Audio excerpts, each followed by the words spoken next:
Praise the Lord. জয় যিশু সমস্ত খ্রিস্ট বিশ্বাসী ভাই বোনগণকে।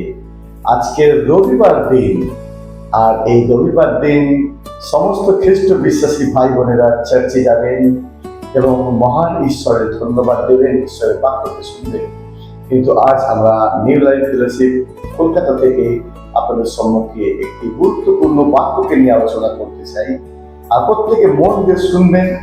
আর এই বাক্য খুবই ইম্পর্টেন্ট, আমাদের প্রত্যেকটা বিশ্বাসীকে জানা প্রয়োজন যে কোন সময় কি করণীয় উচিত। কেননা যদি আমরা বাক্যকে দেখি, দুটো মন্দিরের বিষয় নিয়ে আজকে আলোচনা করব।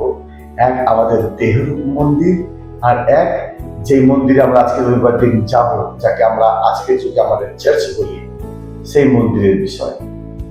যখন এই মন্দিরকে পরিষ্কার করার সময় এসেছিলেন, তখন কোনো বলিতে এই মন্দির পরিষ্কার হয়নি। এই মন্দির কি দ্বারা পরিষ্কার হয়েছে? আমার যিশুর রক্তের দ্বারা। তাই তো প্রথম কোরিন্থীয় 6:19-20 বলে, তোমরা কি জানো না তোমাদের দেহ পবিত্র আত্মার মন্দির এবং সেই পবিত্র আত্মা তোমাদের অন্তরে বাস করে। তোমরা আর নিজের নও, কারণ মূল্য দ্বারা কৃত হইয়াছ। কিভাবে আমাদেরকে কিনে নিয়েছেন? যিশুর রক্ত দ্বারা। এই মন্দির, এই দেহ মন্দির যখন নোংরা হয়ে গিয়েছিল, অপরাধে লিপ্ত ছিল, তখন যিশু খ্রিস্ট নিজে দুঃখ, কষ্ট, তাড়না, বেদনা, অপমান, লাঞ্ছনা সহ্য করে ক্রুশে মৃত্যুবরণ করে আমাদেরকে রক্ত ঝরিয়ে এই দেহরূপ মন্দিরকে পরিষ্কার করে কিনে নিয়েছে। তাই তো বাইবেল বলছে, তোমরা নিজের নও, কারণ মূল্য দ্বারা কৃত হইয়াছ। এটা হচ্ছে আমাদের দেহরূপ মন্দির। যখন অপবিত্র ছিল, যীশু খ্রিস্ট নিজেকে বলি করে আমাদেরকে সূচি করেছে এবং কিনে নিয়েছে। এবং আর যে মন্দিরে কিছুক্ষণ পর আপনি যাবেন, অর্থাৎ চার্চে, যখন যীশু খ্রিস্ট সেই জেরুসালেম মন্দির বা ধর্মধামে প্রবেশ করেছিলেন, তখন প্রবেশ করার পর কি দেখেছিলেন? যে ধর্মধাম বা জেরুসালেম মন্দির দস্যুগণের গহ্বর হয়ে গিয়েছিল।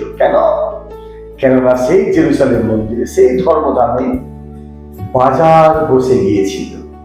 আর আমার যিশু বলছে যে লেখা আছে, আমার পিতার গৃহ হবে প্রার্থনার গৃহ। তখন যিশু কি করেছে? যখন এই মন্দিরকে পরিষ্কার করার সময় এসেছে, এই দেহরূপ মন্দির, তখন সে নিজেকে বলি করে দিয়েছে। তার শরীরের সমস্ত রক্ত ঝরিয়ে দিয়েছে, নিজেকে নত করেছে, নম্র করেছে, আর নিজের রক্ত ঝরিয়ে আমাদেরকে কিনে নিয়েছে, পরিষ্কার করেছে। কিন্তু এই জগতে যখন মন্দির, যে চার্চে আমরা যাই, যে মন্দিরে আমরা যাই, যে ধর্মধামে আমরা যাই, সেই মন্দির যখন নোংরা হয়ে গিয়েছে, বাজারে পরিণত হয়েছে, তখন যীশু খ্রিস্ট সেখানে প্রার্থনা করেনি, সেখানে রিকোয়েস্ট করেনি, সেখানে অনুরোধ করেনি। সেখানে কি করেছে? একটু চিন্তা করুন। সেখানে যীশু খ্রিস্ট স্টেপ নিয়েছে, অ্যাকশন নিয়েছে, আর প্রার্থনা করেনি, আর অনুরোধ করেনি। সেখানে স্টেপ নিয়েছে, অ্যাকশন নিয়েছে। বলছে লেখা আছে, আমার পিতার গৃহ হলো প্রার্থনা। কিন্তু এই জগতের মানুষেরা প্রার্থনার গৃহকে নোংরা করে দিয়েছে। তখন যীশু খ্রিস্ট কি স্টেপ নিয়েছে? সব উলট পালট করে দিয়ে সবাইকে বার করে দিয়েছে। অর্থাৎ যদি আপনার মনে হয় আপনার মণ্ডলীতে, আপনার চার্চে যদি কেউ বাজারে পরিণত করেছে, তখন আপনাকে স্টেপ নিতে হবে। কারণ যিশুর জীবন থেকে, যিশুর চরিত্র থেকে আমরা শিখতে পারছি। বলছি, আমার পিতার গৃহ হবে প্রার্থনা গৃহ, তোমরা কেন বাজারে পরিণত করেছো? সে স্টেপ নিয়েছে। তো আজ আমাদেরকেও স্টেপ নিতে হবে। যখন আপনার চার্চ, আপনার মণ্ডলী, প্রভুর সেই ধর্মধাম যখন বাজারে পরিণত হবে, মানুষের স্বভাবের দ্বারা, মানুষের চরিত্র দ্বারা, অপমান, লাঞ্ছনা, বাঞ্ছনা, চুরি, ব্যভিচার, নোংরামো যখন হবে, তখন আপনাকে স্টেপ নিতে হবে। আর মনে রাখবেন, যীশু খ্রিস্টের চরিত্র এটাই আপনাকে আমাকে শেখায়। তাই বিশ্বাসী ভাই বোন, আজ রবিবার দিন ঈশ্বর তার বাক্য দ্বারা আমাদেরকে দুটো বিষয় শেখালো।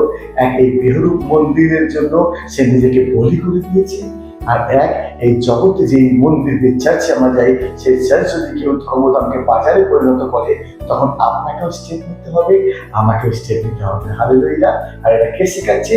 যীশু খ্রিস্টের বাক্য। আজকে আপনি পড়বেন বাড়িতে মথি 21:12 এই জগতের মন্দির পরিষ্কার করা, এবং এই 8টা মন্দির তিনি পরিষ্কার করেছেন।